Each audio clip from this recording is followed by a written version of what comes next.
Hello दोस्तों, welcome back to the channel Srishti study point. और आज मैं लेके आई हूँ यूपी पीएससी एपीएस 2013 का जो हिंदी का पेपर था उसको यहाँ पर मैं आपको दिखाना चाहती हूँ और उसे हम सॉल्व भी करेंगे क्योंकि बहुत सारे टॉपिक जो हैं वो उसी से रिलेटेड हैं। आपको मैं यहाँ पर एक बात और बता दूँ कि इस बार 2023 में इसका हिंदी का पैटर्न बिल्कुल बदल गया है एपीएस के एग्ज़ाम के लिए। और यहाँ पर एक बात और बता दूँ कि मैंने शायद पिछली वीडियोज़ में जो है गलत बोला है। एपीएस की फुल फॉर्म जो है वो है एडिशनल प्राइवेट सेक्रेटरी, ठीक है, एडिशनल प्राइवेट सेक्रेटरी, जिसे हम अपर निजी सचिव कहते हैं। तो इसका जो है पैटर्न बदल गया, लेकिन 2013 के पेपर से हम ये समझ जाएंगे कि यूपी पीएससी जो है किस टाइप के क्वेश्चन जो है अपने पेपर में रखना पसंद करता है, उसका टेस्ट क्या है, इस तरह से। तो यहाँ पर जो है आपको मैं दिखाती हूँ। और पहले क्या था, हिंदी का पेपर 100 नंबर का आता था, 2013 में आया था और रिटन एग्ज़ाम के रूप में आया था। लेकिन इस बार तो आपको पता मल्टीपल चॉइस क्वेश्चन आने वाले हैं और वो पूरा 50-50-50 का पूरा उनका क्राइटेरिया रखा हुआ है। और इसके साथ साथ जीएस का जो था वो 100 नंबर का था और बिल्कुल वही सिलेबस था जो इस बार जीएस में सिलेबस है। वो भी मैं आपको वीडियो दिखाऊंगी, वीडियो के थ्रू पूरा पेपर। ये देखिए सामान्य हिंदी का पूरा पेपर है और ये देखिए ये पूरा यहाँ पर पैराग्राफ दे रखा है। ये पूरा पैराग्राफ आप चाहे इसको रीड कर लीजिएगा और पैराग्राफ का स्तर देखिए कितना उच्च है ना।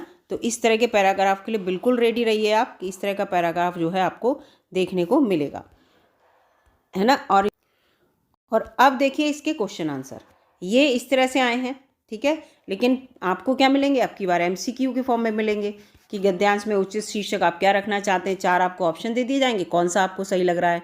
क्वेश्चन में से उसमें से बहुत सारे इस तरह के क्वेश्चन दे रखे होंगे, 4 ऑप्शन दे रखे होंगे और आपको उसका आंसर बताना होगा, टिक लगाना होगा, है ना।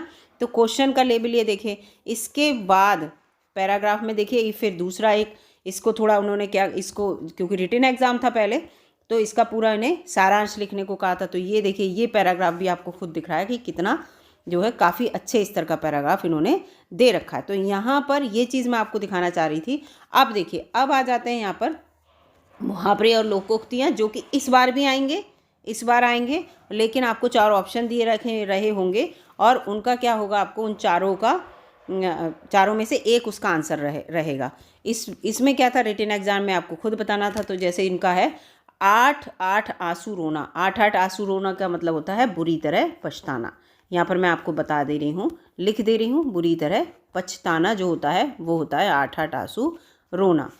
अगला यहाँ पर है आँख का काजल चुराना। आँख का काजल चुराने का मतलब क्या है, सफाई के साथ चोरी कर लेना। बहुत सफाई के साथ आप कोई चोरी कर लें, किसी को पता भी ना चले, इसका ये अर्थ है, ठीक है। तो यहाँ पर मैं आपको थोड़ा सा बस हिंट दे रही हूँ। एक ही लाठी से हाँकना, आप सभी को पता है कि सभी के साथ एक समान व्यवहार करना, ये इसका अर्थ है।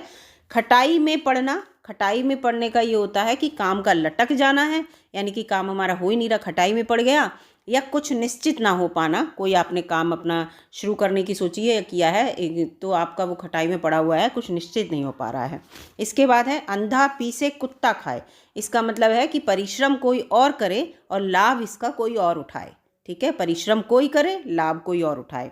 फिर है यहाँ पर कभी नाव पर गाड़ी और कभी गाड़ी पर नाव, यानी कि संयोग बस कभी कोई किसी के काम आता है और कभी कोई किसी दूसरे के, यानी कि आपस में एक दूसरे के काम आते रहते हैं, ये मतलब है यहाँ पर। फिर है घी का लड्डू टेढ़ा भला। घी का लड्डू टेढ़ा भला का मतलब क्या हुआ कि उपयोगी वस्तु हर दशा में ठीक होती है। अगर टेढ़ा भी बन गया है लेकिन वो घी का लड्डू है तो वो हर दशा में ठीक है, ये मतलब है इसका। चोरी का माल मोरी में, इसका मतलब क्या हुआ कि मुफ्त की कमाई बर्बाद ही होती है। मुफ्त की कमाई बर्बादी होती, चोरी जो होती मुफ्त की बात हो जाती है ना, मुफ्त की कमाई को लेकर। आगे देखते हैं आगे इसमें क्या दिया है। अब आगे देखिए, आगे इसमें दे रखा है वाक्यांश में किन्हीं 5 के लिए एक एक शब्द इनमें से इस तरह से पूछा था, लेकिन आपके लिए तो ऑप्शन के रूप में दे रखे होंगे। तो यहाँ पर देखो, जिसकी आशा ना हो, जिसकी आशा ना हो उसको क्या कहते हैं, अप्रत्याशित कहते हैं। जब भी कोई जीत जाए, मान लो इलेक्शन हो रहा है और आपको उसकी आशा नहीं है कि यही व्यक्ति जीतेगा और जीत जाता तो कहते नहीं अप्रत्याशित जीत हो गई इसकी, यानी कि जिसकी आशा ना हो। इसके बाद है, क्योंकि एक शब्द बताना है ना, तो ये इसकी आशा नहीं थी, इसकी आशा नहीं थी, ये बोलने से अच्छा हम कहेंगे कि इसकी अप्रत्याशित जीत हुई है। इसके बाद है जिसका वर्णन वचनों के द्वारा ना किया जा सके, यानी कि आप बस शब्दों से नहीं कर सकते उसका वर्णन, तो इसके लिए एक शब्द यहाँ पर इस्तेमाल आप करेंगे। ये जो है वो यहाँ पर 1 मिनट, इसको आप यहाँ पर बात करेंगे अनिर्वचनीय लिखकर, ठीक है, अनिर्वचनीय। इसके बाद यहाँ पर है अतिथि की सेवा, तो ये होगा आतिथ्य, ठीक है। यहाँ पर बता देती हूँ मैं, ऐसे करके लिखेंगे आप आतिथ्य, इस तरह से, ये अतिथि की सेवा से हो गया। इसके बाद है यहाँ पर सताने या अत्याचार करने वाला, सताने या अत्याचार करने वाले कॉमन सा अत्याचारी है। जहाँ दूसरा कोई ना हो, जहाँ दूसरा कोई ना हो उस जगह को आप क्या कहेंगे, वीरान जगह कह सकते हैं। क्या कहेंगे, वीरान जगह कह सकते हैं। और इसका एकांत भी बता रहे हैं, लेकिन जहाँ दूसरा कोई ना हो तो आप इस तरह से इसका बताइएगा मुझे क्या है।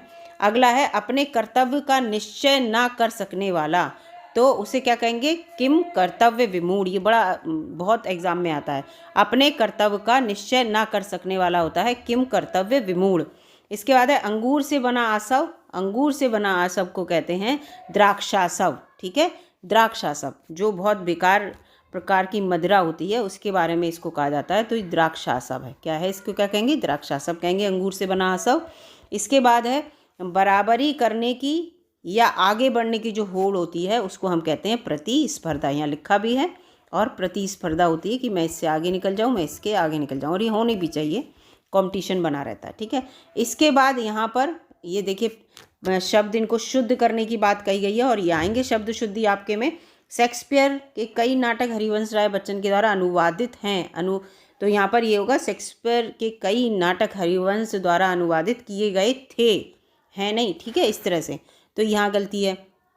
इसके बाद ये है कि कानून का नियम है कि भले ही 10 अपराधी छूट जाएं परंतु एक भी निरपराधी को दंड ना मिले, यानी कि यहाँ पे ये होना चाहिए, कानून का नियम है भले ही 10 अपराधी छूट जाएं परंतु एक भी निरपराधी दंडित ना हो, ठीक है, दंडित ना हो।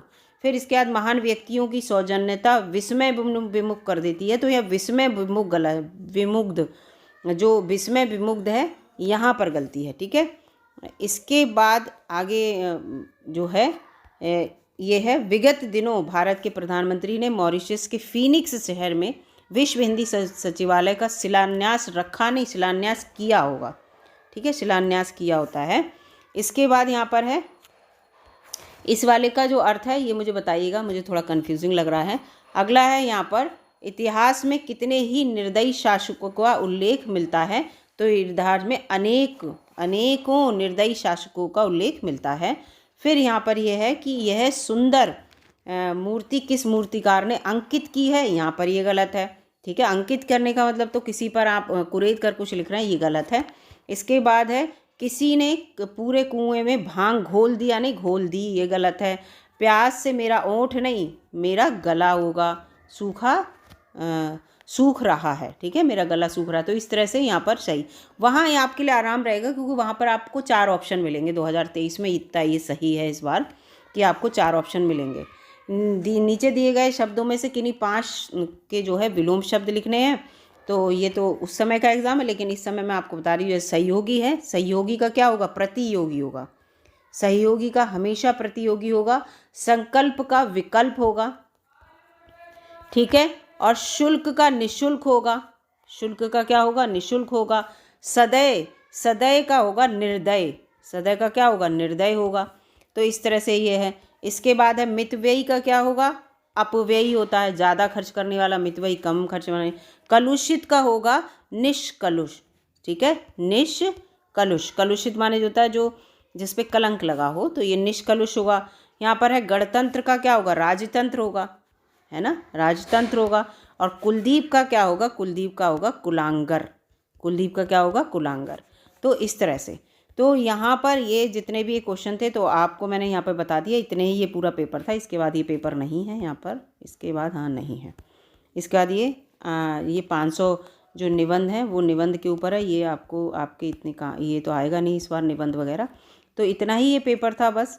तो ये पेपर आया था। फिलहाल जो क्वेश्चन मुझे ऐसा लगा आपको बताने चाहिए कि एग्ज़ाम में इस तरह के क्वेश्चन आपको देखने को मिलेंगे, इसलिए वीडियो मैं लेके आई हूँ। अगर वीडियो आपको अच्छी लगी दोस्तों तो लाइक कीजिएगा, और जो भी मैंने अगर गलत उत्तर आपको लग रहा है दिया है तो कमेंट में ज़रूर बताइएगा, जिससे कि मैं भी समझ पाऊँ, कि मैं भी सीख पाऊँ कि मैंने कहाँ गलती की है ना।